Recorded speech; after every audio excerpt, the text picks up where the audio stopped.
have the report on that cargo we stole from Cipher's truck. The PF was transporting two things. The analysis of that malachite has come back first. Naturally, the main compound is copper. There's also a small amount of cobalt. Nothing unusual so far. Southern Zaire is a well-known copper belt. However, in addition to these, we also detected a trace amount of uranium. The content percentage, though, is too low for nuclear development. It most likely came from Shinkolobwe mine. That's where the uranium in that area comes from. The mine's closed, as all the high-purity uranium ore dried up a long time ago. But you could probably still find it there in small quantities. That said, there are plenty of other uranium mines that are in operation, like in Niger, Namibia, South Africa. Why go to an abandoned mine to scrape up whatever's left and ship it out in mass quantities without refining it? They were transporting that yellow cake too, which would suggest they have the technology to refine uranium. Anyway, that about sums it up. Unfortunately, the analysis of that yellow cake is taking a little longer. I'll let you know when it's done.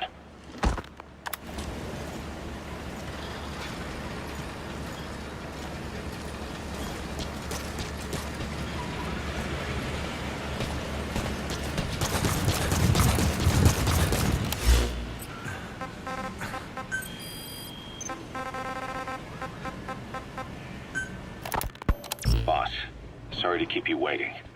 We finally finished analyzing that yellow cake Cipher was moving. There was nothing unusual about the composition of the yellow cake itself. Most of it was oxidized uranium, with the rest being impurities, various metals as well as traces of organic matter. What's interesting is the composition of these impurities. When we checked them against the impurities found in the copper ore, it was clear the yellow cake didn't come from Shinkolobwe, meaning they went to the trouble of mining two sources of uranium, then transported them together in different states. Another thing, we detected a very thin layer of highly enriched uranium in the middle of the yellow cake. Now that is very interesting. It may not be a lot, but it points to the existence of uranium-enriching technology. After all, yellow cake can't naturally produce highly enriched uranium. If they could mass produce this, they'd be just one step away from a gun barrel-type nuclear bomb. But uranium enrichment requires advanced technology and a large-scale facility. If that kind of place existed in Zaire, the Soviet Union wouldn't sit idly by. And there's another question. Where were they transporting the yellow cake and malachite uranium? The first place that comes to mind is South Africa. The government was supposed to have abandoned nuclear weapons development after caving to international pressure. But rumors persist that it's continued in secret. Plus, CRS were escorting the truck, and they're based out of South Africa. And then South Africa does have an abandoned test site. If Cipher's involved with nuclear development in South Africa. But how would that fit with their weapon to surpass Metal Gear? We need more information. Shinkolobwe. There's a name I haven't heard in a while. The U.S. bought a lot of uranium from Shinkolobwe mine during World War II for the Manhattan Project. They even sent a squad from the Army Corps of Engineers to reopen the mine after it was flooded. That's how good its uranium must have been. With that, the world's first nuclear test was a success. Shinkolobwe uranium might have been used in the Hiroshima and Nagasaki bombs too. Just hearing its name is like seeing all the phantoms of the war rise up to haunt us. But all the uranium's dried up, and the mine's been closed for years. So someone reopened it. Right. Zero-risk security seized control of the area and were forcing locals to work in it. And the Zairean government was getting a slice of what they took in exchange for looking the other way. Mobutu has to finance his tastes somehow. He'll gladly sell the rights to some old mine. The question is, why would zero-risk security do this kind of thing? Or rather, why were their employers, Cipher, interested in an abandoned mine? Maybe getting trace amounts of uranium, yet to the naked eye it appears to be ordinary malachite, meaning security would be lax. Not a very efficient way of obtaining it, but easier to move. But how would they enrich it at its destination? Did the yellow cake really have a layer of highly enriched uranium in it? Having trouble believing it? No. If they say it's real, then it's real. In which case, they might have some enrichment method that we don't know about. And this was to test it out? It's possible. And that would mean it's almost complete.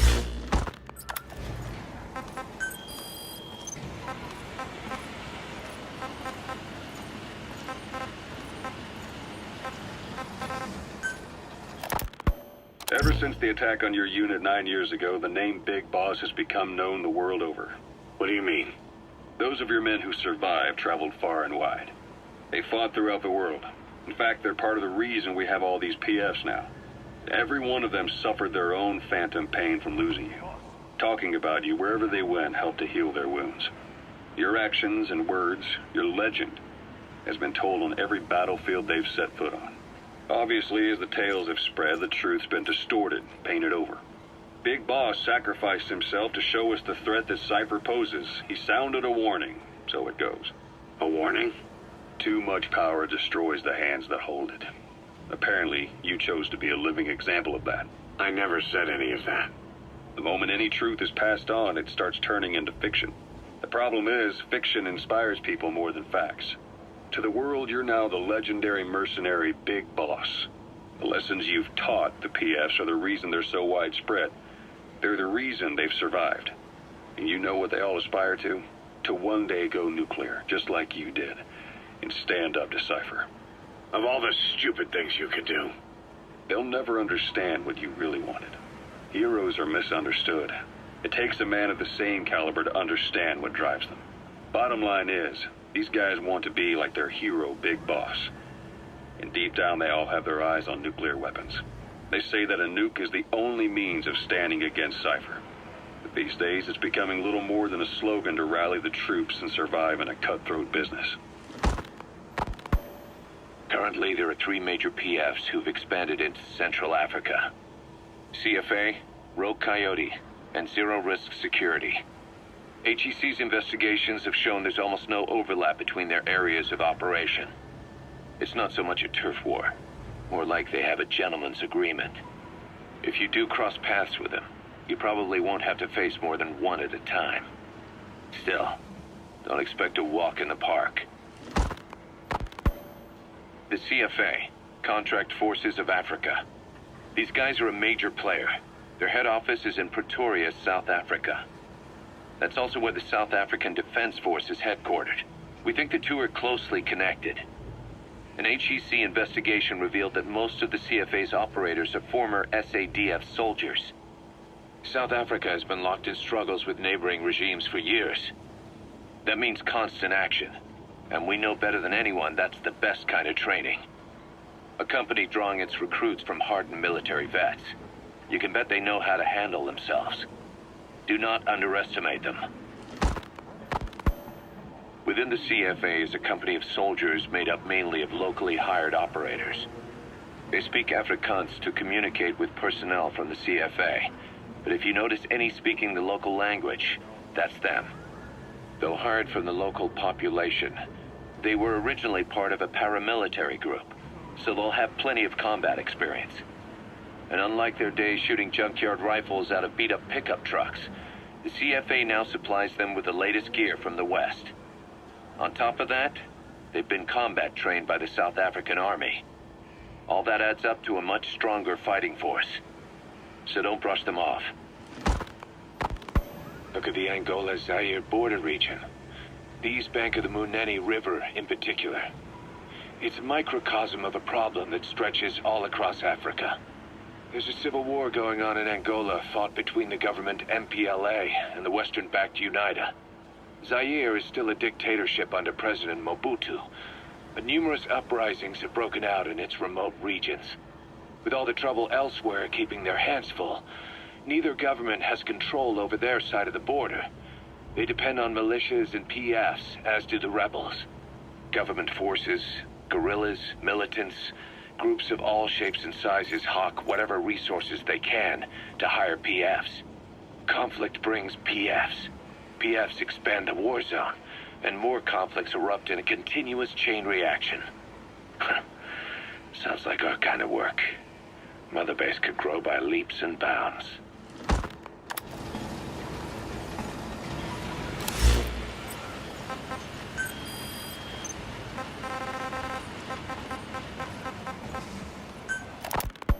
Hard to believe how many of those bipedal weapons have popped up around Africa. When did that start? No more than 6 months ago. Didn't really hit me until I came here. They're not supposed to be in use yet. Emmerich says they were still doing the last round of fine-tuning. The doctor has no idea. His research has already hit the black market. Both sides of the Iron Curtain will have it by now. Even so, they're spreading much too fast. Sure, the Walker gears can operate in any terrain. Their mobility's just as good in the jungle as it is in the desert. That would come in handy in a place like Africa. They are modules that can one day be used as nuclear weapon systems. And with that in mind, the numbers are way too large. There must be another reason they're so widespread. Like what? It's all about needs. To small-time outfits like most of these private forces, this product is a dream come true. Hell, it goes beyond PFs. This is the ultimate weapon, the forbidden fruit, for anyone with an enemy to fight and people to defend. A nuclear deterrent. Exactly. Sounds familiar, huh? PFs are all operating off your playbook. You created these times. But could this be the new weapon in Africa that Emmerich talked about? If it is, why is Cipher letting everyone and his brother get their hands on one? What comes next? Selling nuclear weapons in the open? Making them public property? Why don't they give that a try? Then the next war really will be fought with sticks. Right. The man we're dealing with isn't foolish enough to make a suicide pact with the world. So, what is Cipher really up to?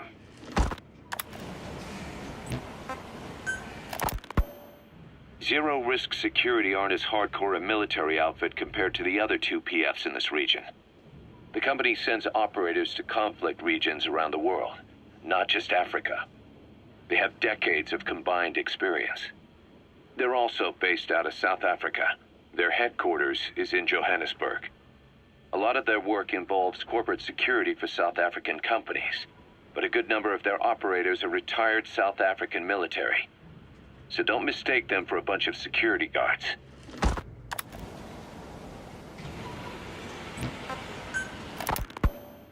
Rogue Coyote operates mainly out of Africa these days.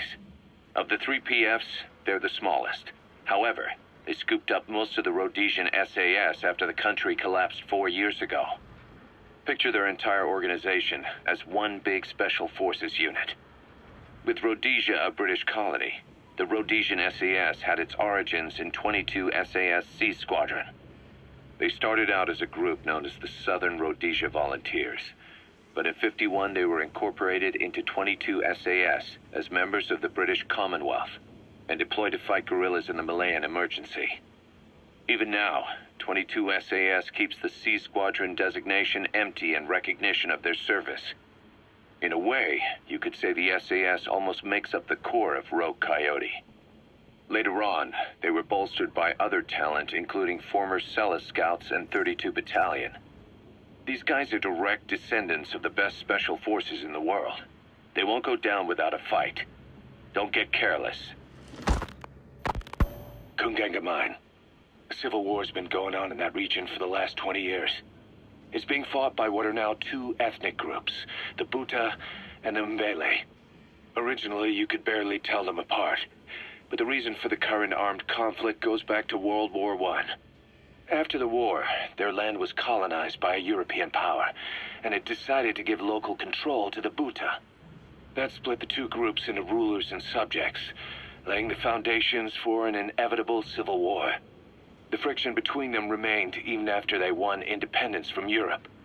The Buta are holding on to power to this day, and the Mbele rebels continue to fight back.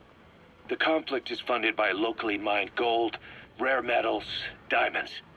They've used the money from those to arm themselves, buy oil, and even hire PFs. The Buta administration owns the mining rights to Kunganga Mine. But most of the laborers are Mbele, who they've taken prisoner. The product they've gouged out of their land is bought up by cheap Western corporations. And the civil war is fueled by the profits. That's how it goes. One country's people is split apart by another country. Then the two groups tear up their own land for money in order to fight each other. Now this civil war started by a foreign power is the norm, and it's sucking up all the country's resources. PFs are just the same. They follow the money, taking war with them wherever they go. That goes for us too. It's an endless river of bloody retaliation, and we're standing downstream. Should we make a stand and staunch the flow? Or wade in amongst the corpses and make a bigger splash than the rest? We'll follow your lead, boss.